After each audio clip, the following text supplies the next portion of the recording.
Olá, muito boa noite a você que está aqui conosco. Obrigado a Thay Rodrigues, o André Luiz Alves, Lídia Gomes, muito boa noite, paz seja convosco. Glória a Deus. Hoje o tema da nossa palestra é paternidade.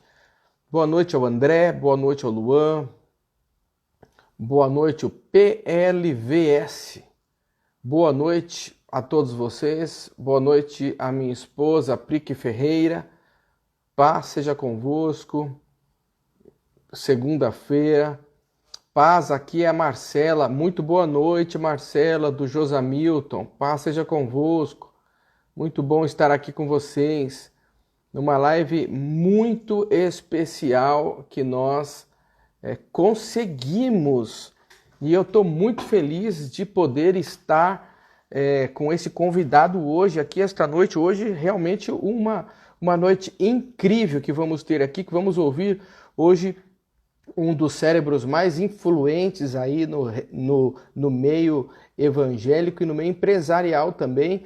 Hoje, então, o Senhor nos deu o privilégio, né, de ter aqui o pastor Clodoaldo Massagli. E eu estou aqui, então, enrolando, claro, até vocês, até o Instagram aí, comunicar a todos que estamos aqui, para que possamos, então, colocar o nosso pastor, o nosso professor, esta noite, para estar aqui falando conosco, falando aos nossos corações. E é claro que o Espírito Santo de Deus, Jesus, está aqui no nosso meio, porque estamos reunidos como eclésia, e nós queremos muito que esse Espírito Santo revele a sua palavra aos nossos corações esta noite, né? A Marcela está dizendo aqui que nós apresentamos ela ao pastor Clodoaldo, graças a Deus, foi o Senhor quem... Isso são coisas da eclésia, do Senhor, e nós precisamos ser sempre gratos, né, ao que o Senhor nos proporciona. Então eu quero aproveitar aqui, antes de colocar o pastor, o professor aqui, eu quero orar e agradecer ao Senhor por esta noite. Enquanto isso, o que você faz? Você vai concordando com a minha oração e você vai compartilhando aí, clica na flechinha e vai compartilhando, chamando os teus amigos, chamando aí aquelas pessoas que geralmente estão aqui conosco, outras que não estão também. Diga que já começou a nossa live hoje com o tema de paternidade. Segunda-feira, 21 horas, já estamos louvando e adorando o nome do Senhor Jesus, é muita bênção, né? Eu quero orar enquanto você vai convidando as pessoas para estar aqui conosco e logo nós já entramos aqui. Muito boa noite, Larissa, ao pastor Márcio, a Ellen Chapeta, a Rosa de la Vega, ao Lucas que já nos cumprimentou. Sejam muito bem-vindos a esta nossa live, a esse tempo que vamos ter aqui de aprendizado, de bate-papo, e com certeza Deus vai usar esse tempo, é tudo para a honra e glória dele. Então eu tenho certeza que ele vai tocar no teu coração hoje, vai tocar nos nossos corações. Amém? Vamos orar em nome de Jesus? Pai de amor, nós te agradecemos pelo privilégio, ó Deus, de estarmos numa segunda-feira, 21 horas, com corações dispostos a abençoar o teu reino, Pai.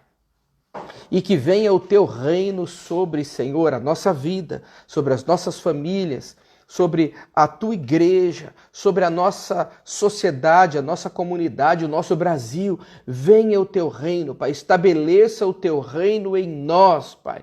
Estabeleça, Senhor, esse reino de paz, de amor, de justiça, de alegria no Espírito Santo, Pai. É isso que queremos sentir, queremos viver e queremos transbordar, Senhor, aonde estivermos. É assim que nós nos sentimos esta noite, abençoados, abraçados por Ti, ó Pai. Por isso hoje queremos estar nos Teus pés, Pai. Hoje não tem palco nenhum, Pai. Estávamos no palco ontem, mas nós não queremos palco, nós queremos os Teus pés, Pai. Queremos estar prostrados aos Teus pés e reconhecer a Tua soberania sobre nós. O Senhor é o nosso Senhor, o Senhor é o nosso Salvador e nos submetemos a Ti, Pai. Em amor nos entregamos voluntariamente e por isso estamos aqui. Não por obrigação, mas porque desejamos, Pai, estar perto de Ti. Então trata dos nossos corações, Trata das nossas vidas, Pai, porque Tu és o príncipe da paz, o leão da tribo de Judá, aquele que venceu, aquele que vence, aquele que vencerá. O Senhor é a nossa torre forte, é o nosso Jeová Jiré, o nosso Jeová Rafá, e por isso, com tantos atributos, ainda lhe faltam tantos mais, Pai. Mas nós fomos criados à Tua imagem e semelhança, e por isso, Pai, nós necessitamos ficar mais semelhantes a Ti. Por isso estamos aqui. Abençoe a vida de cada um que vai ouvir, Senhor, o que vai ser falado aqui. Sê conosco, transborde em nossos corações. É assim que iniciamos, dando toda a honra, toda a glória a Ti, o nosso Rei, ao nosso Senhor e Salvador, Jesus Cristo. Em nome de Jesus, amém, amém e amém. Glória a Deus. Então, e eu já quero então introduzir aqui o nosso amado pastor Clodoaldo Massagli, e antes então de colocá-lo na live, eu quero apresentá-lo aqui para quando ele entrar, a gente já pegar o máximo de informações que a gente puder, né?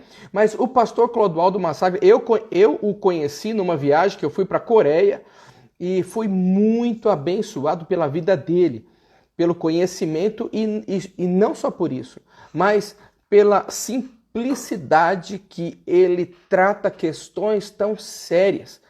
E de lá para cá nós poderíamos estar um pouco mais juntos, mas você vai entender por que nós não caminhamos tão juntos assim.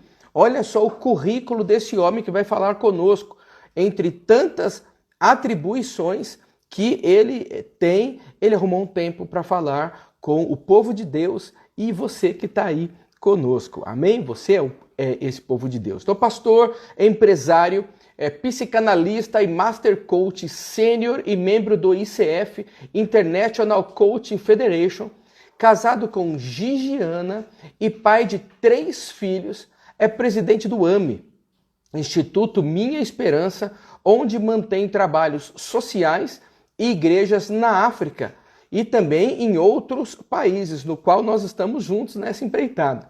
Clodoaldo Massagli é pastor sênior da Igreja Betel de Nova Poá, autor de vários livros e conferencista internacional, palestrando em vários países, pós-graduado em Ciência da Religião e mestrado em Coaching e aí eu não sei nem pronunciar, né?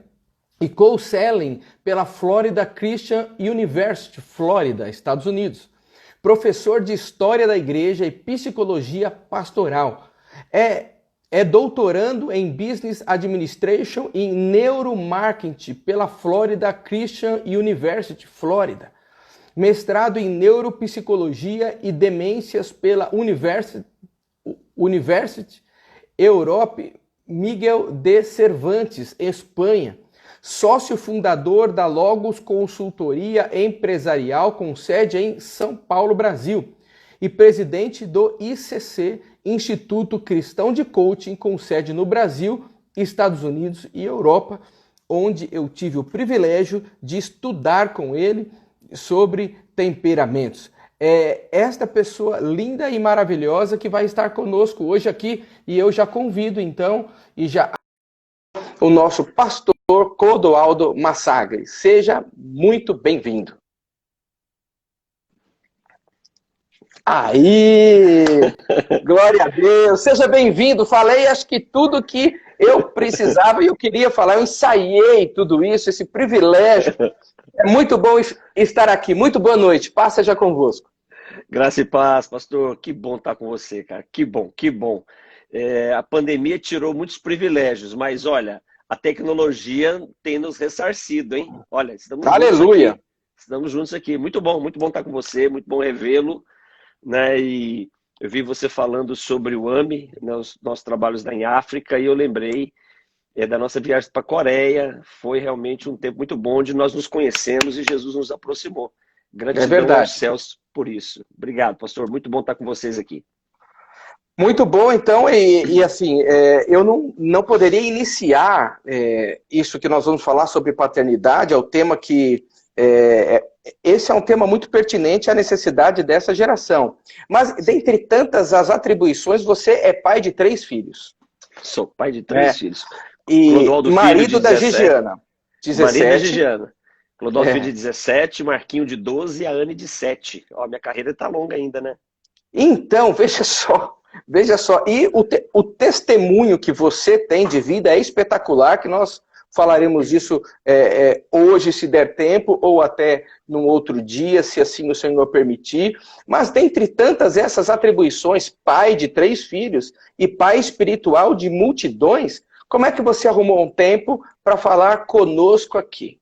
Mas você é meu amigo, você é meu irmão. Você tocou a trombeta, eu tenho que descer o vale para pelejar junto com você. Pelo amor de Deus, você é doido? Mas no tempo em que estamos, pastor, existem muitas pessoas que estão ao nosso lado, mas não tem tempo nem de falar pelo telefone com a gente. Olha, vou te falar, né? Você tocou num assunto que não está dentro do nosso tema hoje, mas vale a pena gastar 2 minutinhos para falar sobre isso. O problema das pessoas é que elas não possuem tempo, porque elas não respeitam o tempo.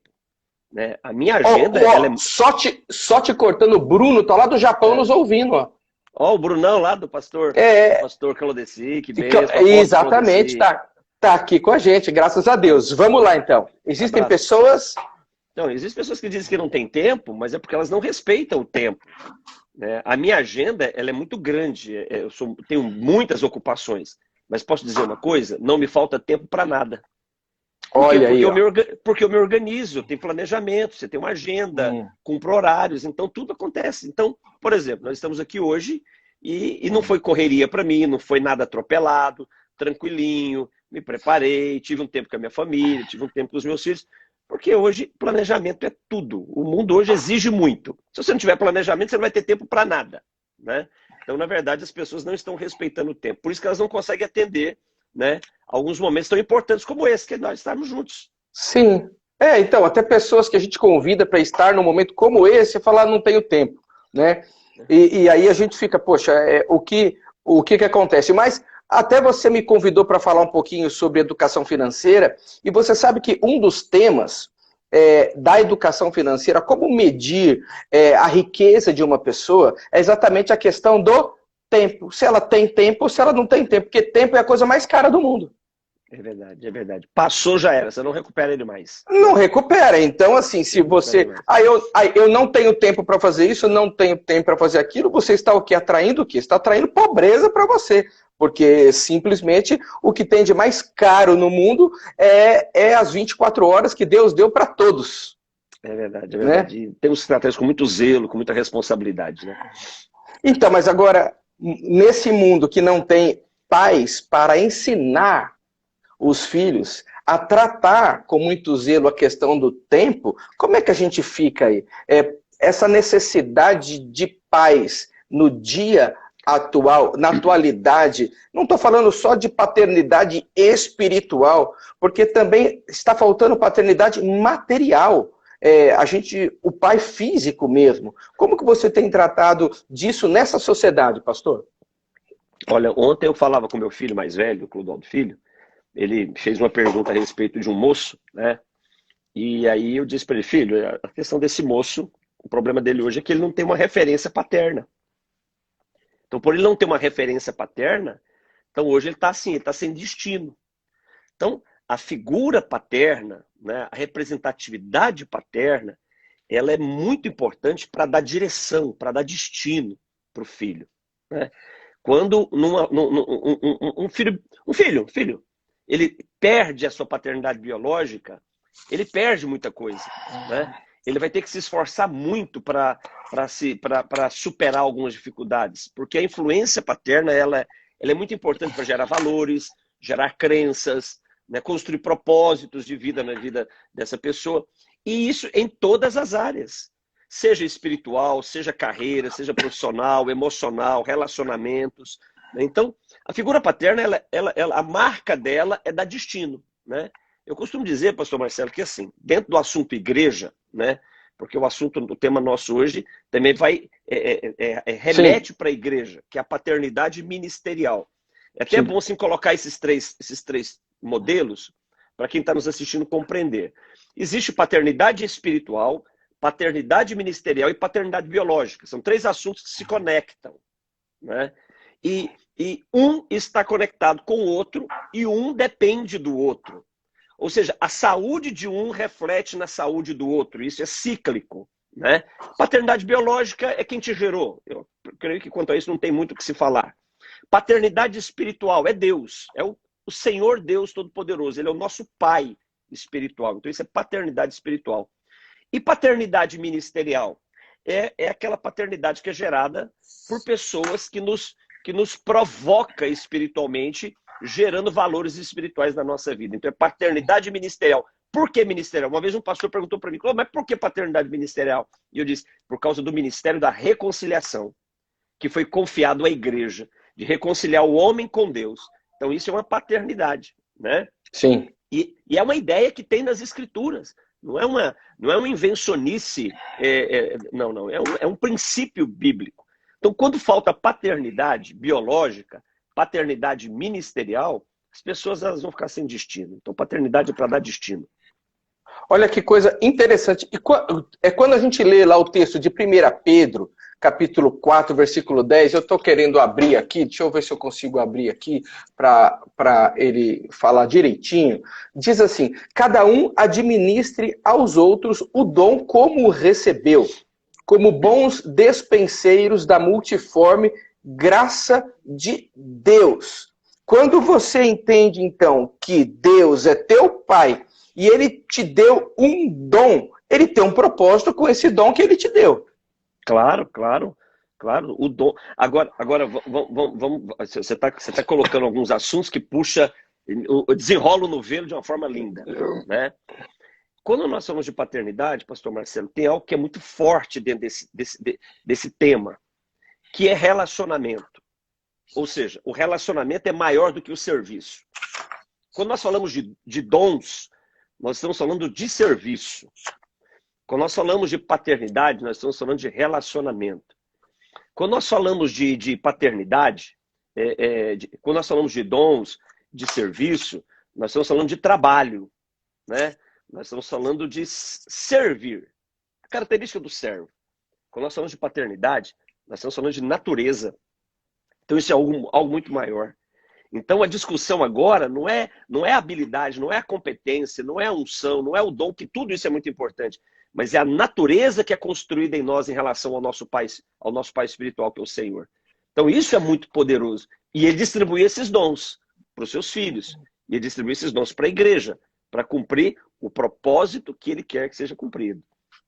Mas quando a gente vê, por exemplo, Deus não como um pai espiritual nosso, então a gente não tende a olhar para um versículo desse e achar que nós somos, como você bem mesmo diz, servos.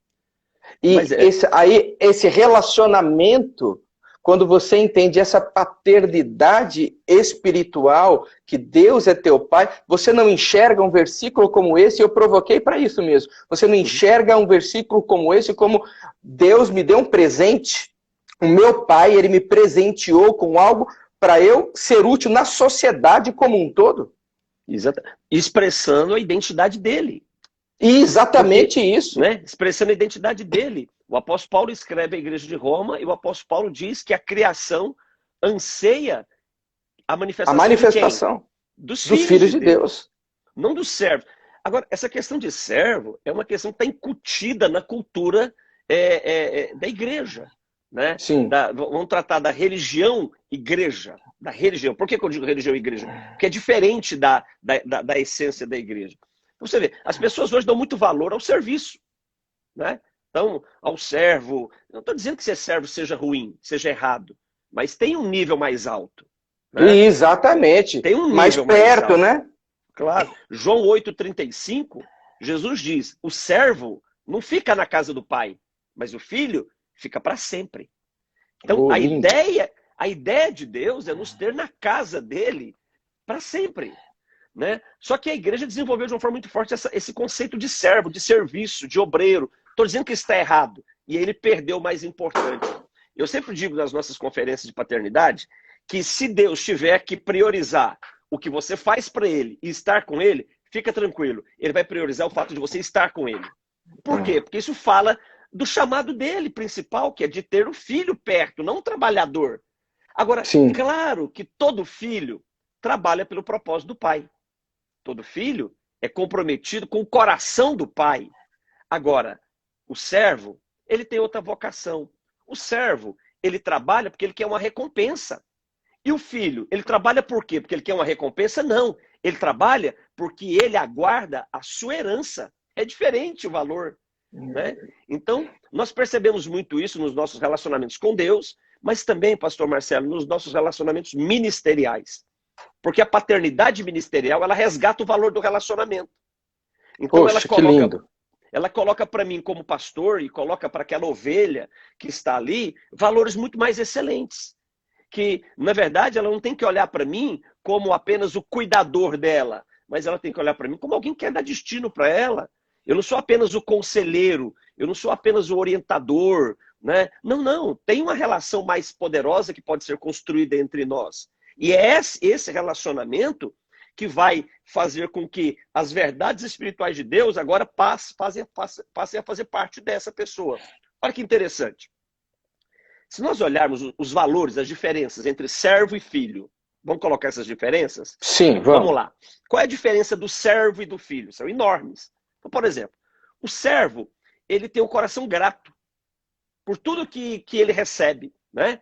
É aquela história, a pessoa está conosco na nossa igreja, você pastoreia ela, você ministra, você cuida, você batiza, você faz o casamento, apresenta a criança, mas chega um dia que ela vai embora. E ela vai embora tranquila, pensando que não tem dívida nenhuma, mas sempre com o coração grato por tudo que nós fizemos, mas vão embora.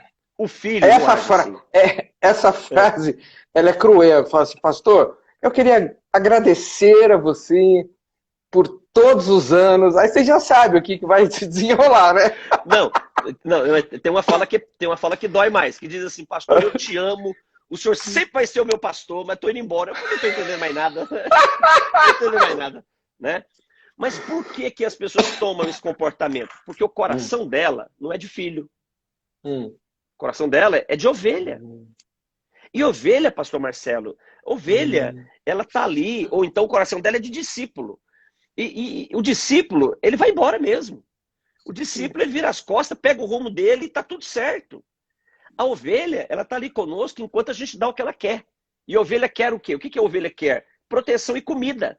Né? O dia que ela olha para o pasto nosso, né, que ela está ali, e o pasto está aquele pasto seco, esturricado, aí olha para o pasto do vizinho, a graminha está verdinha, tem até gotas de orvalho em cima. Ah, coisa linda! Né? E não tem um sentimento de dívida quanto a isso. Não tem. Mas nós, pastores, a gente sofre. Por quê? Porque o coração do pastor, na essência, é coração de pai. Quem é que quer a pessoa para sempre perto dela? É o pai. Quem quer que a pessoa nunca saia de casa? É o pai. Agora, o discípulo vai embora mesmo, a ovelha vai embora mesmo, o servo, então, nem se diga, né? Então, existem diferenças pontuais. Então, o servo, ele é grato. E o filho? Ele não tem só gratidão. O filho tem honra, que é um degrau mais alto do que a gratidão, né? O servo, ele é fiel. E o filho está um degrau mais alto. O filho, ele é leal. Os fiéis, eles choram, mas vão embora. E os leais? Teu Deus é o meu Deus, o teu povo é o teu povo, onde você morreu, eu quero ser sepultado junto com você, e Deus me faça coisa pior se eu não cumprir essa minha palavra. Isso é o coração de filho. Foi o voto de Ruth para Noemi. Né? Sim. Então existem diferenças muito marcantes para filhos e para servos. O servo trabalha por causa de uma recompensa. Ele trabalha por causa do salário. Né? Aí com vocês aí não acontece isso não. Aqui acontece mais pro lado nosso aqui de Poá aqui, né? Então, a gente está do lado, né? Não, mas com você não acontece isso não, é só comigo aqui, né? A pessoa chega na igreja e ela tem talentos, ela tem dons. E quando alguém tem um talento, tem um dom, o que ele quer? Ele quer expressar o talento e o dom, não é verdade? Só que aí, o que acontece? Você não dá a oportunidade para ele expressar o dom e o talento.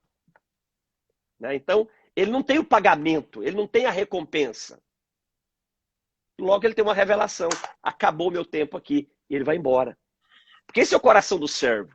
Se ele não puder trabalhar, para ele não serve. O vínculo dele em relação à igreja local é o trabalho. Quer dizer, perdeu o valor maior que o relacionamento. O filho não. O filho ministerial, ele não está na igreja local por causa do trabalho.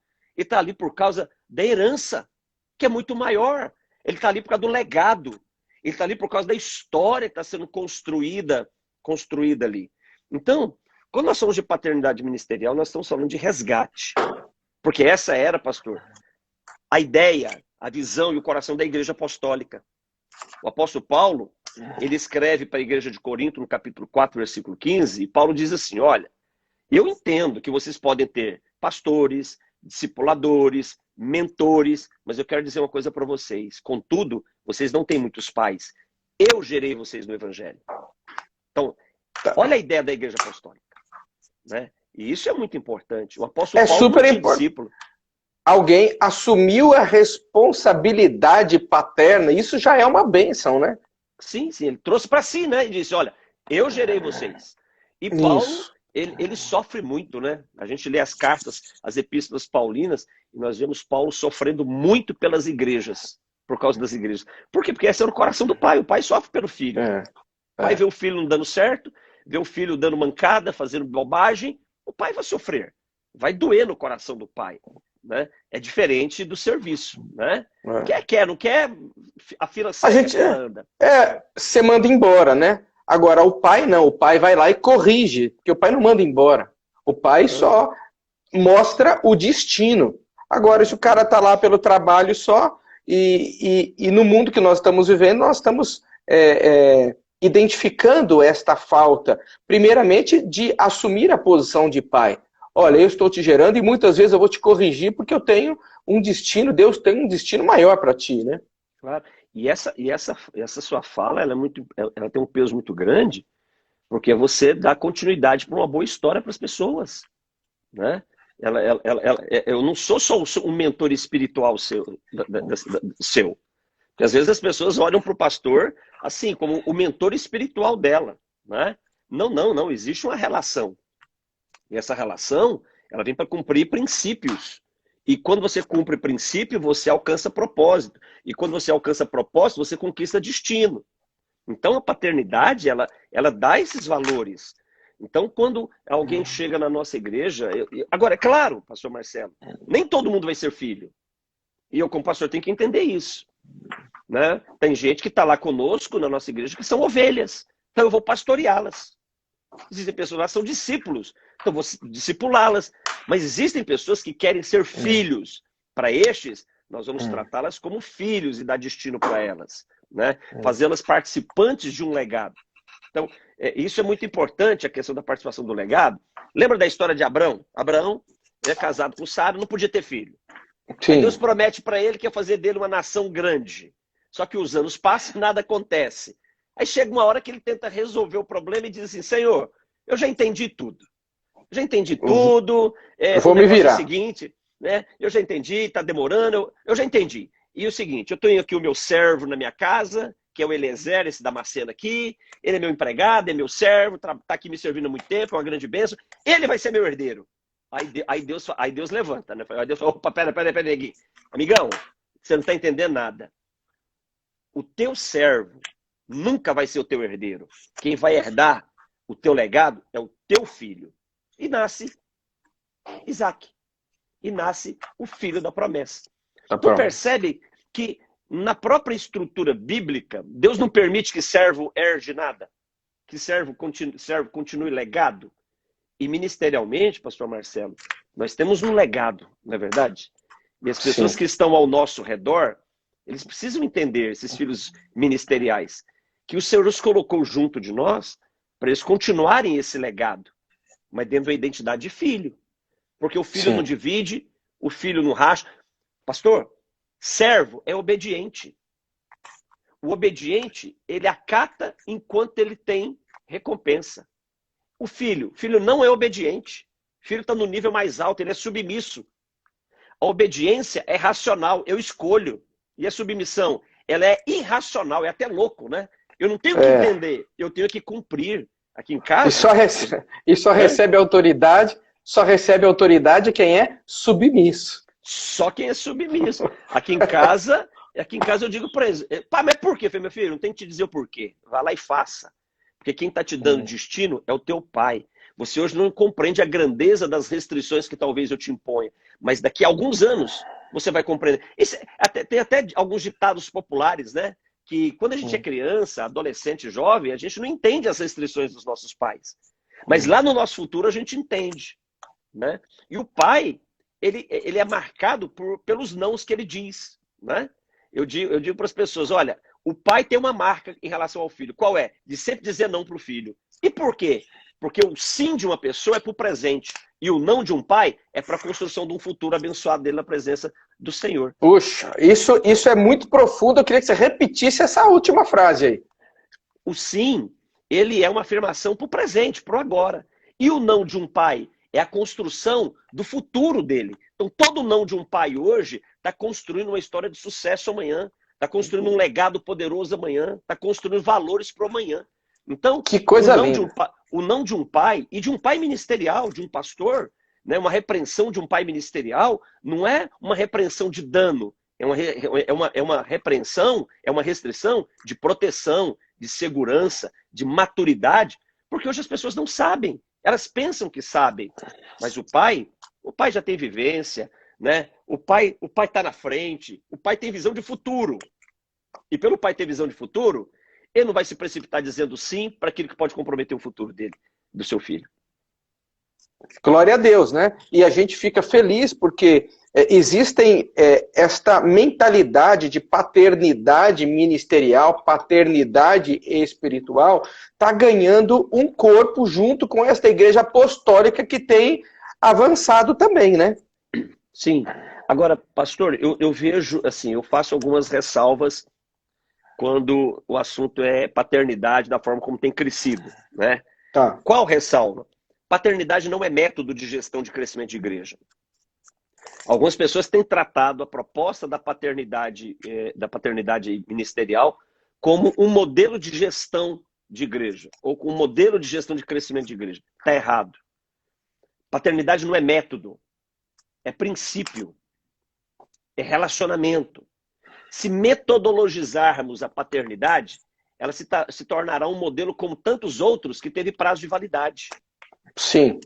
Né? Nós vamos colocar mais lei do que graça. Só uma colocação dentro desse ponto. Se nós olharmos para o Antigo Testamento, nós vamos ver, pastor, que não existia uma relação do Senhor com Israel de paternidade, mas de servos e Senhor. De servos e Senhor. No livro de Êxodo, mais de 100 vezes o Senhor se refere a Israel como sendo o meu povo. Claro que isso é extraordinário, mas ser filho de Deus é muito melhor. Então, sim, no Antigo Testamento não existia essa ideia de paternidade, porque não tinha como existir também. Porque só há uma forma da paternidade se construir, que é na pessoa de Jesus.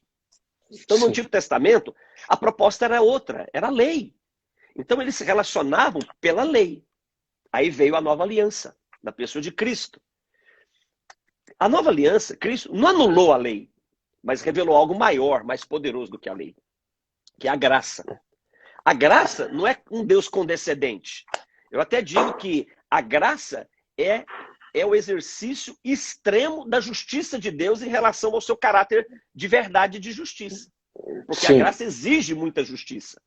Então, no relacionamento, né, quando nós lidamos com servos, com essa ideia de servo, é lei. E a paternidade? É graça. Se você traz método, paternidade como método, você vai ter lei. Se fez, você ganha. Se não fez, você é punido. Se você cresceu, você é reconhecido. Se você não cresceu, você é colocado para o último lugar da fila e a fila segue para os melhores. É lei. Paternidade não é lei, paternidade não é serviço, não é método. Paternidade é relacionamento, é princípio, é valor, onde o mais importante é estar junto. Então, a igreja não pode errar trazendo para esse princípio da paternidade ministerial a ideia de um método. De um método. Não adianta você chegar, por exemplo, e dizer assim, não, você agora é meu filho ministerial. Não, não, isso não existe. Não sou eu que escolho filhos. Mas tem gente que faz isso. Né? De repente o camarada ele não é seu filho, ele só quer ser sua ovelha. É tudo que ele quer ser ovelha, então trate ele como ovelha. E como ovelha, claro, você não leva ele para sua casa. Porque ninguém coloca uma ovelha dentro de casa. Porque uma ovelha, quando entra dentro de casa, é bagunça, quebra tudo. Não respeita a casa. Né? Então, trate ele como ovelha. É discípulo? Entenda que ele é só de seu discípulo. Ele está querendo que você construa uma identidade de alguém nele. Então construa essa identidade de Cristo nele.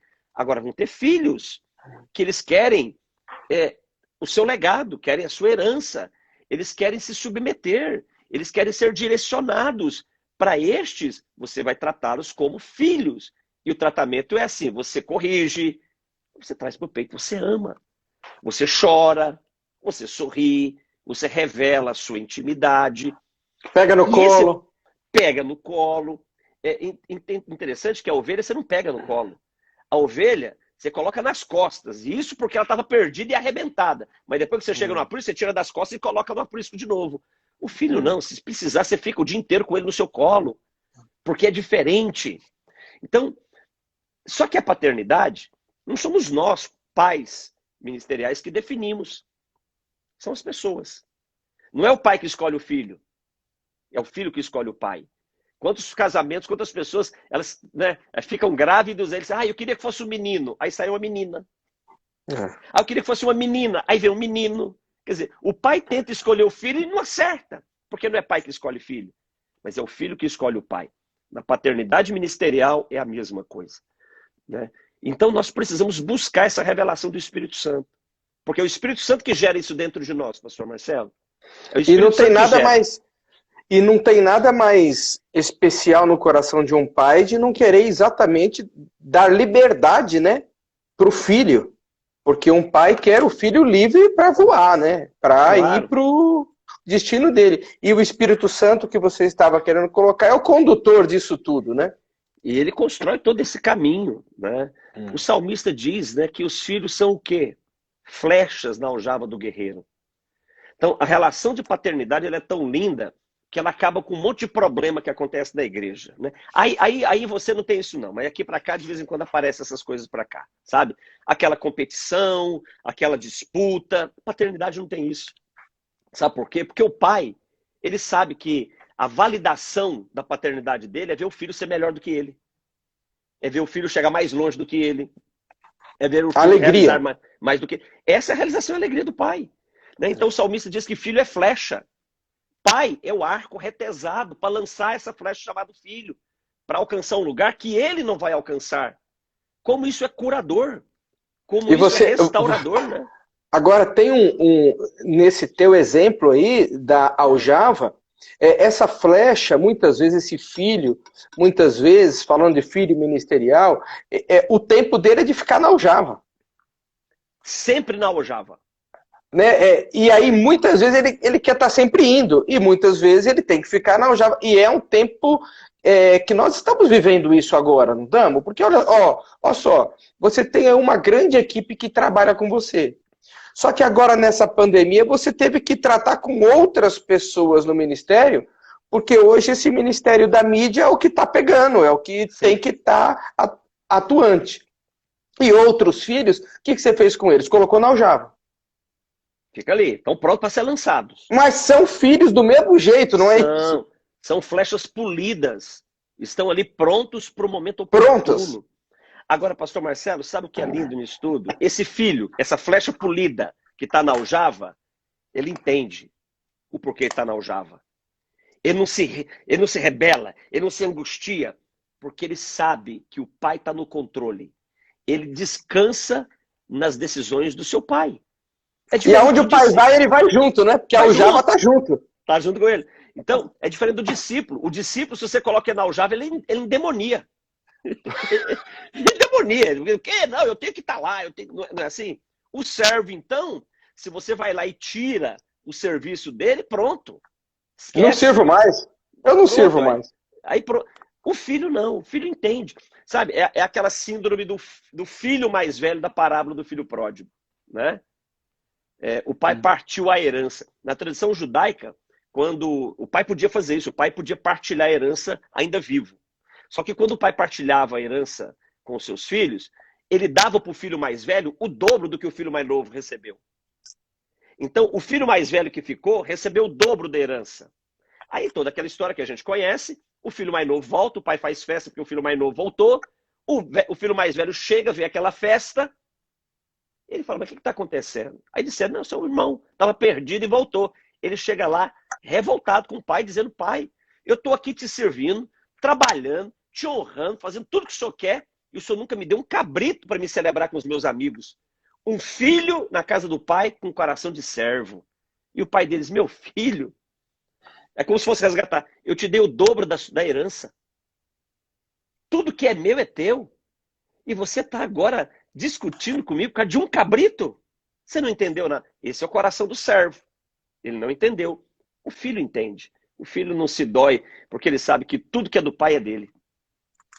E na atualidade que nós estamos vivendo na igreja, como que você tem visto, nesse tempo de pandemia, os filhos ministeriais? Como que você tem tratado deles? Pastor, essa questão da pandemia que tirou as reuniões presenciais, né, foi uma experiência muito legal para nós, de fato, provarmos a eficácia de tudo que você ensinou durante um bom tempo. Né? Porque agora é a prova dos 9, né? Então agora vamos ver. Porque as pessoas são muito ligadas a lugares, né? Então a igreja fechou, tivemos que ir para os meios digitais. A conexão com os filhos permaneceu da mesma forma. A lealdade dos filhos em relação ao propósito, você sabe muito bem, você inclusive nos apoia, né? A Pleno Louvor Church, né? Você como pastor da igreja, você e pastora Priscila, como pastores da igreja, nos apoiam nos nossos projetos missionários. Uma das coisas que gerou um pouquinho de ansiedade no nosso coração é, poxa, agora não tem mais culto presencial, como é que vai ser a questão da sustentabilidade? Claro que você pensa a respeito disso, né? E que coisa linda, porque a igreja ficou fechada março, abril, maio, e foi abrir agora em meados de junho, né? Em todo esse tempo, em nenhum dos nossos projetos sofreram danos.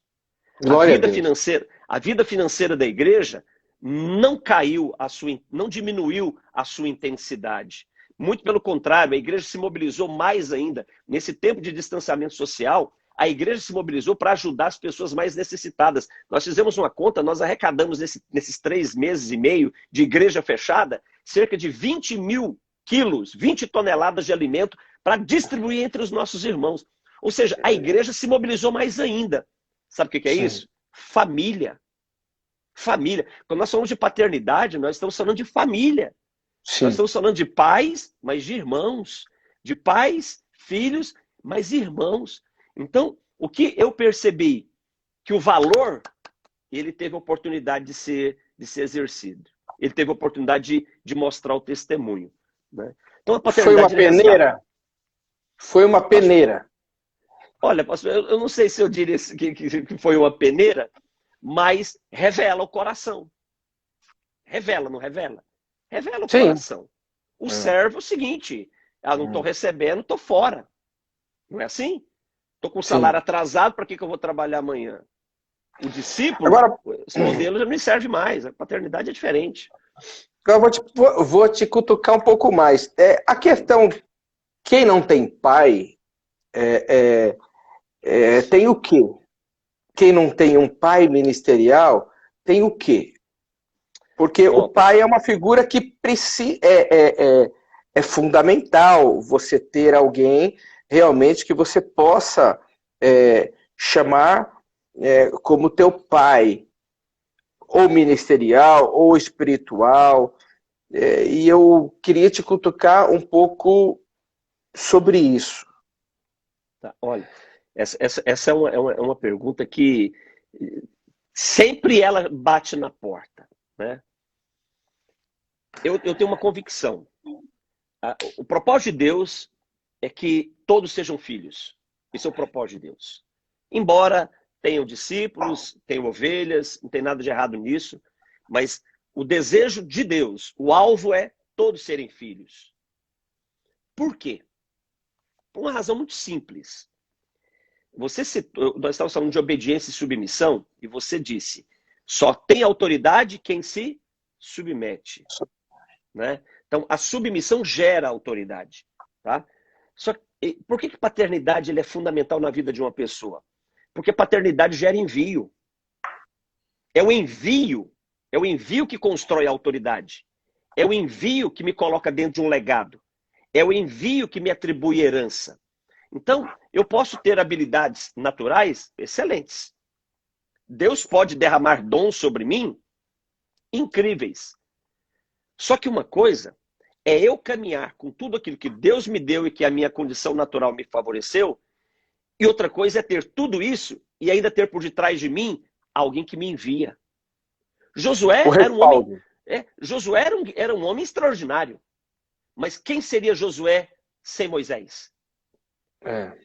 Eliseu foi um profeta incrível. Mas quem seria Eliseu sem Elias? Davi foi um grande rei, um homem tremendo. Mas será que existiria Davi sem Samuel? Então, a questão da paternidade, ela é essencial por conta da autoridade que vem por causa do envio. E é o envio que maximiza tudo. Se nós percebermos, grandes personagens bíblicos, figuras bíblicas, se tornaram relevantes por causa do envio que receberam. Então, o envio sobre eles os fez relevantes. Né? Moisés, claro, é o ícone do judaísmo, do cristianismo, né? E é uma referência, né? Moisés. Mas deixa eu te dizer uma coisa. O ministério de Josué foi quem conquistou. Foi Josué que possuiu a terra. Foi Josué que tocou na herança. Foi Josué que morou na casa que ele não construiu e que colheu no campo que ele não plantou. Mas tudo isso aconteceu porque ele teve alguém que enviou ele. Senão ele não chegaria. O ministério de Eliseu foi um ministério de porção dobrada mesmo, de milagres incríveis e sobrenaturais. Mas tudo isso aconteceu porque teve alguém que jogou a capa sobre ele.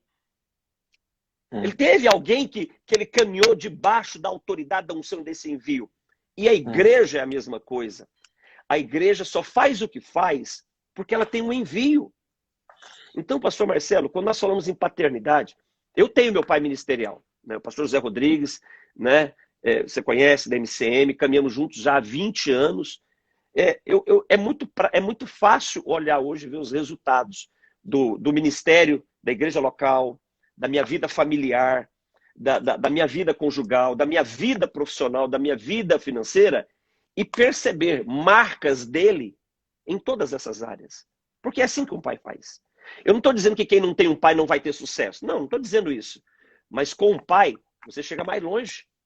Sim. Você constrói valores mais sustentáveis. E a igreja precisa entender isso. Quando eu chego na sua igreja, vou congregar na sua igreja, eu estou mais do que congregando. Eu estou pertencendo a uma casa. Eu estou me ligando a uma família, que é a família de Deus, naquele lugar, ali em Guaianazes. E ali eu tenho mais do que um mentor espiritual, eu tenho mais que um guru espiritual. Eu tenho alguém que foi levantado por Deus ali, que o Senhor quer, que seja gerado entre mim e ele paternidade. Paternidade. Então, eu vi um comentário aqui, alguém dizendo, o pai de Davi não foi Saul. Não, Saul não foi pai de Davi. Pai de Davi foi Samuel quem ungiu Davi, né? Isso, O pai biológico de Davi é Jessé, né? Mas o pai ministerial de Davi foi Samuel. Samuel foi o conselheiro, foi o homem que ungiu, foi quem colocou o legado na vida dele. Então, a nossa vida precisa de envio. Nossa vida precisa de envio, né? E não, deixa eu puxar um outro assunto agora aqui. Será que dentro das igrejas, desse chamado de igreja, né? Tem muitos que estão se achando ser filhos de Deus, mas na verdade ainda não são, porque lá em João capítulo 1, versículo 12, e eu abri aqui, é um versículo chave que a gente usa para fazer o apelo, né? Mas a todos que o receberam, deu-lhes o poder de serem feitos filhos de Deus aos que creem no seu nome. Então não é aceitar Jesus e já virar filho de Deus. Você recebe o poder para se tornar. O apóstolo João usa uma palavra grega aí para poder, que é exousia, né? Do grego exousia, que é poder de cima para baixo. Então é uma vontade de cima para baixo, que se cumpre na vida das pessoas no processo da salvação com a obra da regeneração, né? Então a obra da regeneração que evidencia o novo nascimento me dá essa nova identidade de paternidade espiritual. Deus é o nosso Pai. Só tem como isso acontecer por causa da pessoa de Jesus. É como se fosse assim, Jesus é o ventre da paternidade espiritual. Então você recebe o direito, é isso? Você recebe o direito de ser filho. Agora, se você não se submete... Não tem jeito. Você não é filho. Não tem jeito. Não tem e não tem muita gente, então, se dizendo filho de Deus, que lá em Romanos 8 diz que aqueles que são filhos de Deus é aqueles que são guiados por Deus, né? Ou seja, tem gente que não se tornou filho ainda. Pastor, é que aí a gente ia precisar de 3 lives, e aí as perguntas ia sapecar o cururu aqui, né? Ia sapecar o cururu as perguntas aqui. É o seguinte, tem um conceito na igreja do seguinte, que todo mundo é noiva de Cristo. Você está na igreja, então você é a noiva de Cristo. Só que não é bem assim. Se nós pegarmos Jesus, quando Jesus vai falar do reino dos céus, Jesus sempre falou por parábolas, né, para ensinar. A gente vai perceber que nas parábolas de Jesus falando sobre o reino dos céus, sempre tinha os seguintes personagens. O Senhor, né, de tudo, o noivo, a noiva, o amigo do noivo, o convidado, os convidados e os servos. Então, olha só, no ambiente do casamento, tinha mais gente que estava lá. Então, é um assunto muito delicado, mas é um assunto gostoso, que quando começa a abrir as escrituras... Então, seguinte, você vai ser salvo. Glória a Deus por isso. Mas tem coisa maior do que ser salvo. Porque tem gente que quer ficar livre do inferno. O negócio dela é esse, não, eu quero ficar livre do inferno. Né? Não, você não pode pensar assim. Tem coisa mais elevada do que ser salvo. Muito mais elevada. O que é, por exemplo, Apocalipse 21:7. Apocalipse 21:7, Jesus diz ao vencedor. 8 vezes em Apocalipse é usada a palavra ao vencedor. E a última vez diz, o vencedor herdará todas estas coisas. Eu serei o seu Deus e ele me será filho. Então, a salvação não é o fim. Salvação é parte do processo. O fim é o ser filho, reconhecido como filho de Deus na eternidade. Só que essa condição de filho de Deus na eternidade não é barato do jeito que estão pensando por aí, não. Não é desse jeito, não. Né? Como você disse, não é dessa forma. A coisa é mais séria. Por exemplo, existem pessoas que não vão às nações pregar o evangelho. Não são envolvidas com povos não alcançados. Não são comprometidos com a obra missionária. Isso é inadmissível para quem nasceu de novo, porque é impossível um nascido de novo não estar comprometido integralmente com a pregação do evangelho. Agora, aí você pega alguém que deu a sua vida pela pregação do evangelho, chega lá, mesma recompensa? Não. Isso não é justiça. Não é verdade? Lá no tribunal de Cristo, ele vai nos recompensar de acordo com o que nós fizemos, né? Exatamente, o galardão é exatamente isso. É o trabalho. Então, os sermões que eu preguei, as adorações, a horário certinho que você chegou na igreja. Agora, a sua missão de pregar o evangelho está ligada ao propósito do Pai. Então, é diferente. É totalmente diferente. Então, tem muita gente aí que, assim, pastor Marcelo, ela vai salvar, vai chegar lá.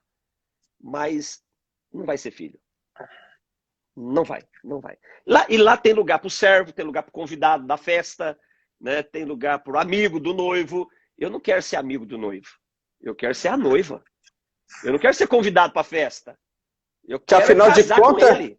Né? Afinal de contas, Jesus, ele morreu para deixar a noiva gloriosa. Exatamente, não é? Exatamente. Então, pastor, eu gostaria de aproveitar os últimos minutos que nós temos aqui para dizer, você como pai de tantas... quando a gente fala ministérios, por exemplo, nós temos o Revival, né, que está agora com uma base na Europa. Isso você tem pessoas trabalhando lá, vocês têm pessoas trabalhando na África. Eu conheci essas pessoas, eu fui lá. Então você como um pai, o que os enviou para lá. E muitas pessoas que estão nos assistindo também poderiam ser enviados e poderiam conhecer um pouco mais desse propósito que Deus tem para os seus filhos. E eles poderiam até utilizar a nossa agência AME para estar se agregando nesse trabalho. Eu gostaria que você falasse um pouquinho disso e fizesse um apelo nesse momento para que a gente realmente se juntasse ao propósito de Deus, que foi enviar o seu Filho Jesus para que fosse propagado para a nação. E eu gostaria que você falasse um pouquinho disso para nós aqui. Pastor Marcelo, um homem e uma mulher que não está comprometido com as nações, com a pregação do evangelho, ele está 1000% fora do propósito de Deus. 1000%. Não importa o quanto ele ore, não importa o quanto ele leia a Bíblia, se ele não está comprometido, envolvido, participando, seja indo, seja contribuindo, seja articulando, para que povos, tribos, línguas e nações conheçam o nome de Jesus, ele está 1000% fora do propósito de Deus. Fora. Hoje existe mais de 1 bilhão e 700 milhões de muçulmanos no mundo que não conhecem a Jesus. O Brasil é o segundo país que mais envia missionários transculturais, com 15 mil missionários transculturais. Agora pega essa imensidão de muçulmanos que não conhecem Jesus, aí tem os hindus e todos os outros ismos. A igreja está devendo. E nós somos esses filhos que Deus quer que se manifeste para esses povos. Então hoje nós olhamos para a África, onde nós temos o pastor Alexandre, que está lá em Portugal, né, pastoreando, evangelizando portugueses. A esposa dele largou um emprego sólido aqui, ela era executiva da Embraer. Vai ele, sua esposa, sua filha, abandonam tudo aqui por causa de um propósito que Deus colocou no coração deles. E a igreja, ela se ausenta disso. Quando eu digo igreja, eu não estou falando de uma denominação, estou falando de pessoas. De homens e mulheres que poderiam fazer mais. Homens e mulheres que poderiam se comprometer mais, se envolver mais com a obra missionária. E o AME é uma dessas agências, é um desses braços missionários. Nós estamos hoje com várias igrejas em África, centenas de crianças nas nossas escolas de pré-alfabetização e de evangelização. É a nossa forma, só que o nosso braço é curto, né? Nós precisamos de pessoas comprometidas, que se envolvam, que acreditem na proposta e estejam lá conosco. Você pisou lá, você pisou, você conheceu lá. As pessoas têm que fazer isso, ir lá, pisar lá, para sentir no coração o quanto Jesus ama aquele povo. Pastor Marcelo, eu ouvi uma frase para encerrar minha fala. E dizia o seguinte, o pastor José dizendo, ele teve uma experiência com Deus, e o Senhor dizia para ele, eu quero salvar o mundo, mas a minha igreja não concorda comigo. Isso é muito forte, cara. Isso é muito forte. Nós temos que concordar com o Senhor. Temos que concordar com o Senhor. E aí fica a grande pergunta para você que está aqui nos ouvindo, meu amado. Para sermos filhos de Deus, nós precisamos entrar no propósito de Deus. Deus deu o seu melhor, enviou o seu Filho para morrer pela sua eclésia, pela sua igreja, para nos tornar noiva dele. E qual que é a resposta que estamos dando a isso? Então nós temos aqui o pastor Clodoaldo hoje com o presidente da AME, e o coração dele arde por missões, e eu sei disso, quanto ele viaja, e o quanto ele está sofrendo por não poder viajar para pregar o evangelho. Eu sei que quando chegamos no Japão, eu nunca fui tão surpreendido quando eu estava do lado dele da igreja, esperando ver ele pregar, e ele virou para mim e falou, Marcelo, você sobe lá, você prega primeiro, depois eu subo e prego.